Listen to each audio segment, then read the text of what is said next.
తెలుగు ప్రభ పత్రికలో ప్రసేన్ గారు రాసిన నాట్ ఏ హేట్ స్టోరీ. ఇది సుమేధ, వేదకుమార్ అనే ఇద్దరు వ్యక్తుల మధ్య జరిగిన సంఘటనలు.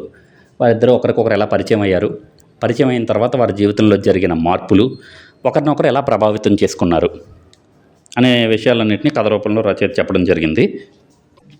వారిద్దరు కూడా భార్యాభర్తలు కాదు, అలాగని చెప్పి స్నేహితులు కూడా కాదు. అలాంటి ఇద్దరు వ్యక్తుల మధ్య జరిగిన సంఘటనలు.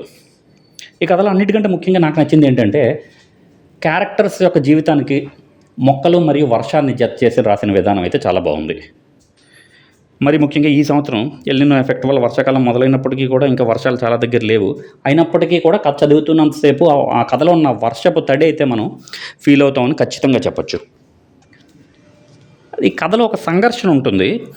ఆ సంఘర్షణ సమాజంలో ఎప్పటిది కాదు, అది సమాజంలో పెళ్ళి అన్న కాన్సెప్ట్ ఎప్పుడైతే ప్రవేశపెట్టబడిందో అప్పటి నుంచి కూడా సమాజంలో ఆ సంఘర్షణ ఉంది. ఆ సంఘర్షణను కథలోకి తీసుకొచ్చి ఆ సంఘర్షణతో పాటు ఒక మనిషికి ఇండివిజువల్గా తనలో తను జరిగే సంఘర్షణ, మనసుకి మెదడుకి జరిగే సంఘర్షణని, అదేవిధంగా సంఘంలో ఉండే సంఘ కట్టుబాట్లు, అదేవిధంగా అన్నిటికీ మించి వయసు ప్రభావం, ఇవన్నింటినీ బేరేజ్ వేస్తూ కథను నడిపిన తీరైతే బాగుందని చెప్పచ్చు. అయితే రియల్ లైఫ్లో ఎంతవరకు సాధ్యం అన్నది క్వశ్చనబుల్. అంటే సాధ్యం అంటే ఆ కన్క్లూజను, కథ ఎండింగ్కి వచ్చేసరికి ఆయన ఇచ్చిన కన్క్లూజను రియల్ లైఫ్లో అది ఎంతవరకు సాధ్యం అని. ఎందుకంటే ఇండివిజువల్గా ఎవరికి వాళ్ళు how many people can draw their own boundaries, how many people can know their own limits, వాళ్ళకి వాళ్ళు వెనక్కి రాగలరా, అందులోనూ వ్యక్తిగత స్వేచ్ఛ అన్నిటికంటే ఇంపార్టెంట్ అనుకుంటున్న ఈ ఆధునిక సమాజంలో ఎవరికి వారు గీతలు గీసుకొని ఉండగలరా అనేది క్వశ్చనబుల్. కాకపోతే కథ విషయంలో ఆ కథ క్యారెక్టర్స్ ముందు నుంచి కూడా కొంత మెచ్యూరిటీని ప్రదర్శిస్తూ సాగడం వల్ల మరీ టూ మచ్ ఆర్టిఫిషియల్గా అయితే అనిపించకపోవడం ఒక పాజిటివ్ థింగ్. అయితే ఈ కథ నిడివి మాత్రం చాలా ఎక్కువ అనిపించింది. అంటే జరిగిన సంఘటనల్ని మళ్ళీ జరగడం, అవే కన్వర్జేషన్స్ మళ్ళీ చదువుతున్నట్టు అనిపించడం వల్ల ఒక చిన్న అసంతృప్తి కలుగుతుంది కథ చివరికి వచ్చేసరికి. ఆంధ్రజ్యోతి పత్రికలో సీతా ముల్లపూడి గారు రాసిన ప్రక్షాళన కథ. ఇది ఇద్దరి భార్యాభర్తల జీవితం. ఒక భర్త ఉంటారు, ఆమె భార్య, వారిద్దరు ఒక ఇంట్లో ఉంటారు. అతను రిటైర్ అయిపోయి ఉంటారు. దేవి నవరాత్రుల టైంలో ఇద్దరు రోజు గుడికి వెళ్దాం అనుకుంటారు ఉదయం పూట. అతను డైలీ టైంకి పంక్చువల్గా వెళ్ళిపోతారు. ఈవిడ ఇంట్లో పనుల వల్ల రాలేరు. ఆ విషయంలో అతనికి కొంత అసంతృప్తి ఉంటుంది. అదే సమయంలో నైబర్స్ అంటే ఎదురింటి వాళ్ళు ఆవిడ రోజు టైంకి వెళ్ళిపోతుంటారు గుడికి. నా భార్య కూడా రాదా, ఇలా ఉండొచ్చు కదా, టైంకి గుడికి రావచ్చు కదా అని ఆయన అనుకుంటూ ఉంటారు. But end of the story ఆయన రియలైజ్ అవుతారు ఏంటంటే, మన చుట్టూ ఉన్న మనుషుల్లోనే చాలా మంచి విషయాలు ఉంటాయి, మనం అవి గుర్తించము. మన చుట్టూ ఉన్న మనుషుల్లో ఉన్న మంచి విషయాలను గుర్తించకపోగా అవతల వాళ్ళు ఎవరితోనో కంపేర్ చేస్తాము.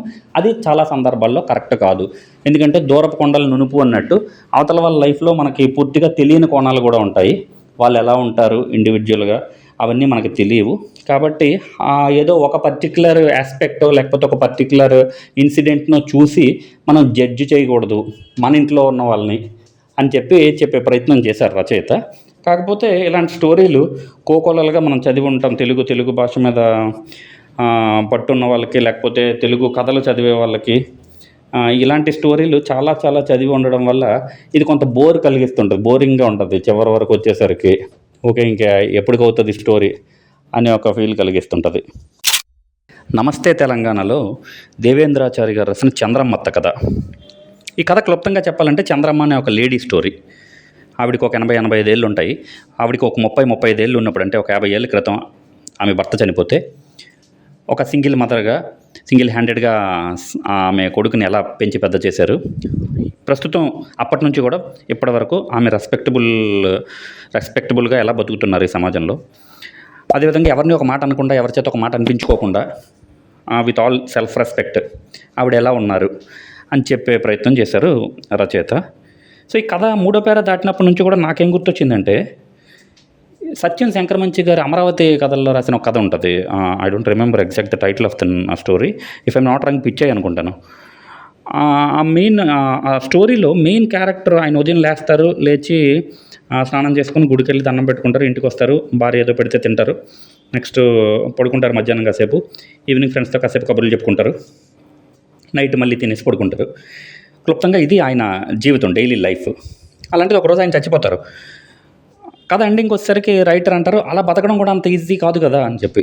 అంటే ఎందుకంటే ఇప్పుడు ప్రస్తుత సమాజంలో చాలామంది ఏం చేస్తారంటే సింపుల్ లైఫ్‌ని కూడా మనకు మనమే కాంప్లికేట్ చేసేసుకుంటుంటాం. అలాంటిది అంత సింపుల్‌గా బతకడం కూడా అంత ఈజీ కాదు అని చెప్తారు. ఈ కథ చదువుతున్నంత సేపు నాకు అదే గుర్తొచ్చింది. అంటే రచయిత ఆ కథని ఇన్‌స్పిరేషన్‌గా తీసుకున్నారో లేదో నాకు తెలీదు గానీ, అంటే నాకు ఆ కథ గుర్తొచ్చింది. వేరే వాళ్ళకి వేరే కథలు గుర్తు రావచ్చు.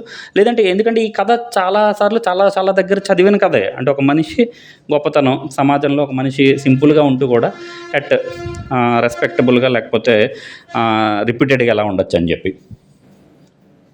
కాకపోతే ఈ కథ చివరి వరకు చదివించే విధంగా ఎందుకుంది అంటే, రచయిత ఎన్నుకున్న టోను. ఆ టోన్ ఏంటంటే కన్వర్జేషన్ టోను. ఈ కథ కన్వర్జేషన్ టోన్‌లో నడుస్తుంటది. ఆ చంద్రమ్మకి మిగతా క్యారెక్టర్స్‌కి జరిగే కన్వర్జేషను, లేదంటే మిగతా క్యారెక్టర్ల మధ్య జరిగే సంభాషణలు. ఇవన్నిటి వల్ల చివరి వరకు చదివించే విధంగా ఉంది. కాకపోతే ఈ కథ కూడా నిడివి కొంత పెరిగింది. ఎందుకంటే ఆ చంద్రమత్త స్టోరీ చెప్తున్నప్పుడు ఆ జరిగిన సంఘటనలు వేరు వేరు సంఘటనలు అయినప్పటికీ కూడా అవన్నీ చాలా రొటీన్ సంఘటనలు. అంటే ప్రతి మనిషి జీవితంలో ఆల్మోస్ట్ ఎప్పుడో ఒకప్పుడు జరిగే సంఘటనలే. దానివల్ల అవి రాసుకుంటూ చదువు మనం ఎక్కువసేపు చదివిన ఆ భావన కలుగుతూ ఉంటుంది. ఈనాడు పత్రికలో గన్నవరపు నరసింహమూర్తి గారు రాసిన సముద్రం కథ. ఈ కథ 3 క్యారెక్టర్ల చుట్టూ నడుస్తుంటుంది. మధుకర్, శాస్త్రి, లయ అనే 3 క్యారెక్టర్ల చుట్టూ తిరుగుతుంటుంది. ఈ కథ ద్వారా రచయిత చెప్పాలనుకున్నది కొన్ని రూల్స్, రెగ్యులేషన్స్ లేకపోతే పంక్చువాలిటీ, ప్రిన్సిపల్స్ ఇవన్నీ ఇంపార్టెంటే. కానీ వీటన్నిటికంటే కూడా మనుషులు ఇంపార్టెంటు. మనుషుల యొక్క పరిస్థితుల్ని లేదా మనుషుల మనసులను అర్థం చేసుకోవడం అన్నిటికంటే ఎక్కువ ఇంపార్టెంటు అని చెప్పాలనుకునే ప్రయత్నం చేశారు. అందులో కొంతవరకు మాత్రమే సక్సెస్ అయ్యారు. ఎందుకంటే ఆయన ఒకే వైపు నుంచి చూస్తున్నారు. ఆయన కథ ప్రారంభం నుంచి చివరి వరకు కూడాను ఒకే యాంగిల్‌లో కథను నడిపించడం వల్ల ఇది ఒక ఊకదంపుడు ఉపన్యాసంలాగా అనిపిస్తుంటది. అంటే ఎవరినో ఒకరిని స్టేజ్ మీద నిలబెట్టి నీ ప్రిన్సిపల్స్ గురించి చెప్పు పూర్తిగాను. చివరిలో ఆ ప్రిన్సిపల్స్ వల్ల నువ్వేమైనా నష్టపోతే ఆ నష్టం గురించి కూడా చెప్పు అని మనం ఒకరిని స్టేజ్ మీద నిలబెడితే ఎలా ఉంటుందో ఈ కథ ఆ ధోరణిలో సాగుతుంటుంది. ఒకే మోనోలాగ్ ఒక ఉపన్యాస ధోరణిలో సాగుతుండడం వల్ల విపరీతమైన బోరింగ్‌గా సాగుతుంటుంది ఈ కథ అంతాను. ఇంకొకటి ఏంటంటే ఈ కథలో మినిమం గ్రౌండ్ వర్క్ చేసినట్టు అనిపించలేదు నరసింహమూర్తి గారు. ఎందుకంటే ఫన్నీగా ఒక ఫన్నీ ఇన్సిడెంట్ ఏంటంటే చదువుతున్నప్పుడు లయ అని ఒక క్యారెక్టర్ ఉంటుంది. ఆ లయ అనే క్యారెక్టర్ మధుకర్‌కి ఒక ఇన్సిడెంట్‌లో చెప్తుంటారు ఆవిడ ఏంటంటే, మధుకర్ గారు నాకు 8 ఏళ్ల క్రితం ప్రేమ వివాహం జరిగింది అని చెప్తారు. ఆవిడ చెప్పిన తర్వాత ఆ ఇన్సిడెంట్ జరిగిన తర్వాత మరో 3 ఏళ్ల తర్వాత ఆ లయ యొక్క డాటర్ ప్రియా అని ఆ అమ్మాయి 10th క్లాస్‌లో ఒక ప్రైజ్ తీసుకుంటుంటారనమాట. అంటే 8 ఏళ్ల క్రితం వివాహం అంటే 7 ఏళ్ల క్రితం పాప పుట్టుంటది. పైకి ఇంకో 3 ఏళ్ళు వేసుకోండి. అంటే 10 ఏళ్ళు. 10 ఏళ్ళు ఉన్న పాప 10th క్లాస్ పాస్ అయినట్టు చూపిస్తారు. అంటే 10 ఏళ్ళు ఉన్న పాప పాస్ అవ్వకూడదని కాదు. ఇప్పుడు వండర్ కిడ్స్ అని ఉంటారు. 7 ఏళ్ళకి కూడా పాస్ అయిపోవచ్చు. కాకపోతే ఈ కథలో అలాంటిది ఏం జరగదు. అంటే రచయిత మినిమం గ్రౌండ్ వర్క్ చేయకుండా ఏదో ఒక 2, 3 ఇన్సిడెంట్లని ఎక్కడో చదివినవో లేకపోతే ఆయనకి తెలిసిందో లేకపోతే ఎవరో ఫాలో అయిందో ఏదో జరిగిందో ఏదో ఒక థాట్ వచ్చో ఒక కథ రాద్దాం అనుకున్నారు. కానీ మినిమం గ్రౌండ్ వర్క్ చేయలేదు. అదేవిధంగా కథ రాసిన విధానం కూడా ఒక ఉపన్యాస ధోరణిలో సాగడం వల్ల చాలా చాలా మొనోటనస్‌గా అనిపిస్తుంటుంది. అది కథకున్న మెయిన్ డ్రాబ్యాక్. సాక్షి పత్రికలో పార్థసారథి గారు రాసిన పుణ్యఫలం కథ. ఈ కథ ఒక వ్యక్తి ఏదో పరిస్థితుల్లో ఒక పని చేస్తాను అని చెప్పి ఒప్పుకోవడం, ఆ తర్వాత ఆ పనిలో ఉండే కష్ట నష్టాలు, దానివల్ల అతను పడ్డ బాధ, వేదన ఇదంతటిని కూడా కథ రూపంలో చెప్పడం జరిగింది. ఈ కథ చదువుతున్నంతసేపు ఒక పరిధి దాటిన తర్వాత చదువుతున్నంతసేపు నాకు అనిపించింది ఏంటి అంటే, పార్థసారథి గారు అతని కుటుంబంలోనో లేకపోతే అతని స్నేహితులకో ఎవరికో ఏదో మెసేజ్ ఇద్దాం అనుకుంటున్నారేమో. ఆ మెసేజ్ని డైరెక్ట్గా ఇవ్వలేక సాక్షి ఫండే మ్యాగజైన్లో కథ రూపంలో రాస్తే వాళ్ళెవరో చదివి ఈయన నిజాయితీని తెలుసుకుంటారేమో, అందుకని చెప్పి కథ రాసే నిర్ణయం తీసుకున్నారేమో అనిపిస్తుంటుంది. ఎందుకంటే ఈ కథ చదువుతున్నంతసేపు ఈ కథలో ఏ పోర్షన్లోని ఎక్కడ ఏ ఇన్సిడెంట్, ఏ సిచ్యువేషను, ఏ లైన్లో కూడా మనం కనెక్ట్ అవ్వలేం కథతోని. ఆ కథలో ఉన్న మెయిన్ క్యారెక్టరు అతనేమో కష్టాలు పడుతుంటాడు, మనం చదువుతుంటాము. కథ చివరికి అయిపోయిన తర్వాత కూడా ఏదో ఒక చిన్న ఫన్ యాంగిల్ లేకపోతే ప్రజెంట్ కాంటెంపరరీ సిచ్యువేషన్లో జరుగుతున్న ఇన్సిడెంట్స్ని ఏవో పెట్టాలి, బలవంతంగా చొప్పించినట్టు అనిపించడం, ఈ రకంగా అనిపిస్తుంది తప్ప ఎక్కడా కూడా మనల్ని మనం రిలేట్ చేసుకోవడం సెకండరీ, మనం థర్డ్ పర్సన్గా కూడా కనెక్ట్ అవ్వలేము ఆ కథకి. అది ఒక ఉపన్యాస ధోరణి కూడా కాదు. అది ఏదో ఒక ఇన్సిడెంట్ అంటే ఇది ఎలా అయినా నేను ఈ పేపర్ మీద పెట్టాలి. పేపర్ మీద పెట్టి నేను దీన్ని ప్రపంచానికి చాటి చెప్పాలి. నా చుట్టూ ఉన్న మనుషులకి చెప్పాలి. చెప్పి నా నిజాయితీని నిరూపించుకోవాలి అని రాసినట్టే అనిపిస్తుంది తప్ప ఆహ్, వేరే వేరే ఎలాంటి ఇంప్లికేషన్స్ కూడా తీయలేకపోతున్నాం దాని నుంచి. ఈ కథ నుంచయితే. ఇది one of the very disappointed stories in this week. Visalaandhra పత్రికలో వెంకటరమణ గారు రాసిన అబద్ధం కథ. ఇది కాంటెంపరరీ టైంలో పర్ఫెక్ట్గా రిలేటబుల్ అయ్యే కథ. ప్రస్తుతం సమాజంలో చాలామంది ఉన్నట్టు ఆఫీసులకి వెళ్ళి పని చేయకుండా మోస్ట్ ఆఫ్ ద టైం మొబైల్స్లోనే అందులోనే వాట్సాప్లో టైంపాస్ చేస్తూ ఒక ఫేక్ ఐడెంటిటీ కోసం, ఒక ఫాల్స్ రెస్పెక్ట్, ఫాల్స్ ప్రైజ్ కోసం అనవసరంగా పాకులాడటం, ఇలాంటివన్నీ చేసే వాళ్ళ గురించి కదా. ఇది ఒక ఫన్నీ స్టోరీ. ఇన్ఫ్యాక్ట్ ఏదేదో సీరియస్గా చెప్పకుండా ఒక ఫన్నీ వేలో చెప్పడం చాలా బాగుంది. అది కూడా ఎక్కువ సాగతీత ఏం లేకుండా క్లుప్తంగా 2 పేజీల్లో రాసినప్పటికీ కూడా చదివినంతసేపు కూడా చాలా ఫన్నీగా అనిపిస్తుంటుంది. నిజమే కదా అనిపిస్తుంటుంది కూడా. నిజానికి చివరికి తన వైఫ్ ఒక మెసేజ్ పెడితే దాన్ని కూడా పూర్తిగా వైఫ్ పెట్టిందా ఎవరు పెట్టారని చూసుకోకుండా వెంటనే ఫార్వర్డ్ చేసేద్దాం అని చెప్పి ఆయన కంగారు చూస్తుంటే చాలా ఫన్నీగా అనిపిస్తుంటుంది. ఈ కథ చదువుతున్నంతసేపు కూడా నవ్వుకుంటూ ముఖం మీద చిన్న నవ్వుతో చదువుకోవచ్చు. ఒక మంచి కథ అని చెప్పచ్చు. ఉమామహేశ్వరి గారు రాసిన స్వాభిమానం కథ. ఇది ఒక ర్యాగ్స్ టు రిచెస్ కథ. చాలా కటిక పేదరికం నుంచి రిచ్గా లేకపోతే ఒక మంచి పొజిషన్కి వచ్చిన ఒక ఉమెన్ కథ. చాలా ఫాస్ట్గా జరిగిపోతుంటాయి. అదేది మూవీ, రజనీకాంత్ గారి మూవీ నరసింహ అనుకుంటాను. అందులో ఆయన రాళ్ళు కొండలు కొట్టుకునే స్టేజ్ నుంచి ఒక సాంగ్లోనే చాలా పెద్ద బిజినెస్ టైకూన్ అయిపోతారు.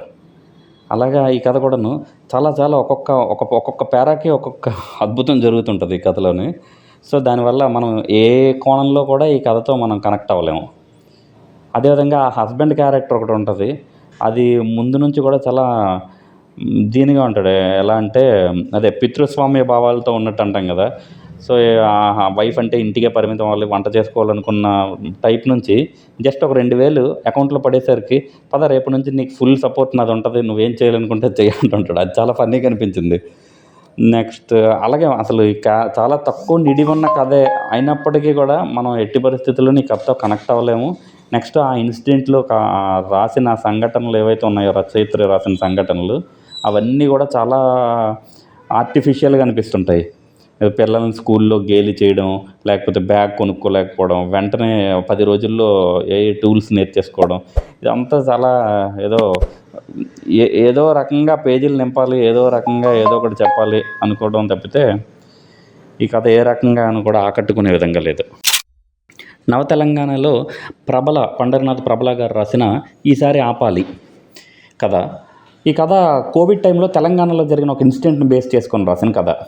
తెలంగాణలో కోవిడ్ టైంలో అయిపోయినా కూడా ఒక షాపు తెరిచి ఉంచడం వల్ల పోలీసులు వచ్చి ఆ తండ్రిని వాళ్ళ అబ్బాయిని తీసుకొని వెళ్తారు పోలీస్ స్టేషన్కి. ఆ పోలీస్ స్టేషన్లో వాళ్ళని కొట్టడం వల్ల వాళ్ళు చనిపోతారు. ఆ లాకప్ డెత్కి అగెన్స్ట్గా ప్రజల్లో విపరీతమైన వ్యతిరేకత రావడం, అదేవిధంగా హైకోర్టు కూడా సుమోటోగా తీసుకొని ఆ పోలీసులు ఎవరైతే దానికి బాధ్యులు ఉన్నారో వాళ్ళందరి మీద కూడాను మర్డర్ కేసు బుక్ చేయడం జరిగింది. సో అది ఇప్పటికీ నడుస్తుంది కూడా. వాళ్ళకి మరణ శిక్షణ కూడా వేసినట్టున్నారు మొన్న ఈ మధ్యన, if I'm not wrong. So దాన్ని బేస్ చేసుకుని యాస్టేజ్గా రాస్తారు కథగా. సో కథ పరంగా మంచి కథే. ఇన్ఫ్యాక్ట్ ఒక మెసేజ్ ఉన్న కథే. అంటే పోలీసులు జులుం ఇలాంటివి నశించాలి ఇలాంటి కథ ఇది. అండ్ దట్టు రియల్ లైఫ్ని బేస్ చేసి రాసిన కథ కాబట్టి కథ అయితే బాగానే ఉంది. కానీ కాకపోతే ఈ కథ రచయిత మెదడులోంచి పుట్టిన కథ కాకుండా యూట్యూబ్ నుంచి పుట్టిన కథ. ఎందుకంటే యూట్యూబ్లోనో లేకపోతే పేపర్లోనో జరిగిన ఇన్సిడెంట్స్ని చదివి రాసిన కథ. దానివల్ల కథ ఆ ఇన్సిడెంట్ తెలియకుండా చదివితే వేరే ఒపీనియన్ ఉంటుందేమో. కానీ ఆ ఇన్సిడెంట్ ఆల్రెడీ నాకు తెలియడం, ఆ ఇన్సిడెంట్ లేకపోతే ఆ తర్వాత జరిగిన రిపర్కషన్స్, హైకోర్టు సుమోటోగా తీసుకోవడం, ఇవన్నీ అప్ టు డేట్ ఫాలో అవడం వల్ల కథ చదువుతున్నంతసేపు కూడా కథ కంటే కూడా ఇన్సిడెంట్స్ బ్రెయిన్లో నడుస్తున్నాయి.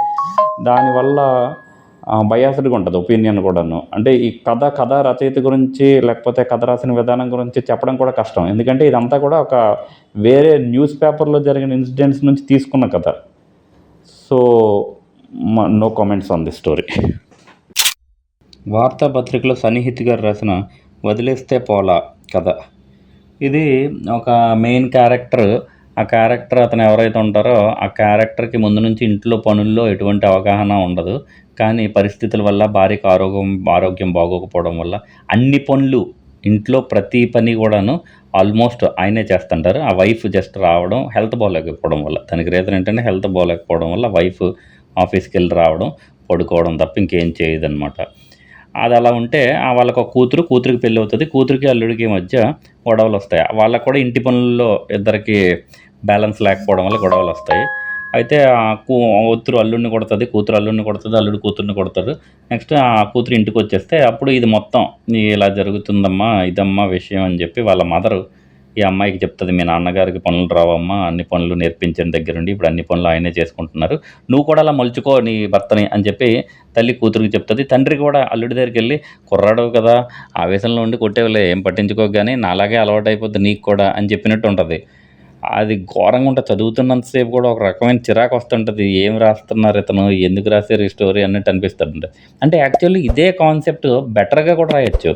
అంటే ఇంటి పనుల్లో సహాయం చేసుకోవడం, లేకపోతే ఒకరికొకరు హెల్ప్ చేసుకునే కాంటెక్స్ట్‌ని ఇంకొంచెం బెటర్‌గా రాయొచ్చు గానీ, ఇది ఎలా ఉంటదంటే యాక్చువల్‌గా ఆ స్టోరీలో మధ్యలోని ఆ క్యారెక్టర్‌ని అందరూ తిడుతుంటారు. ఆడంగోడిలాగా ఉన్నాడు, ఆడంగి పనులు చేస్తున్నాడని చెప్పి. నిజానికి చదువుతున్నంత సేపు మనకు కూడా అదే అనిపిస్తుంటది. అలా అనిపించే విధంగా రాసాడు రైటరు. ఆ రచయిత ఎవరైతే ఉన్నారో ఆయన రాసిన విధానం అలా ఉంది. సో, అలా ఆ క్యారెక్టర్‌ని అలా అంటున్నప్పుడు నిజమే గదా! అనిపించిందంటే ఇంక what is the point of writing the story and what message he is giving to the society? I mean readers. So, ఇది కూడా one of the disappointed story. అసలు ఈ వారం స్టోరీలు ఏది బావుంది, అద్భుతంగా ఉంది అంటే ఏ ఒక్కటి కూడా అద్భుతంగా ఉందన్నట్టయితే లేదు. పోయిన వారం అంటే ఈ సినిమాలు కూడా ఒక్కొక్కసారి అంతే కదా! ఒక వారం వస్తే అన్ని సినిమాలు మంచి మంచి సినిమాలన్నీ 1, 2 వారాల్లో వచ్చేస్తాయి. తర్వాత కొన్ని నెలల పాటు ఏం సినిమాలుండవు చూడడానికి కూడాను. మనకి బోరింగుంటది. అలాగే స్టోరీలు కూడాను కొన్ని వారాలు కొన్ని సార్లు ఒక వారం అరే! ఈ వారం మంచి కథలొచ్చాయనిపిస్తది. కొన్నిసార్లు వారం వచ్చిన కథలంతా కూడా అంత పెద్ద ఏమనిపించవు. ఈ వారం అసలు ఏ కథ చదివినా అరే! అద్భుతంగా ఉందే అన్నట్టు ఒక్క కథ కూడా అనిపించలేదు నిజానికి.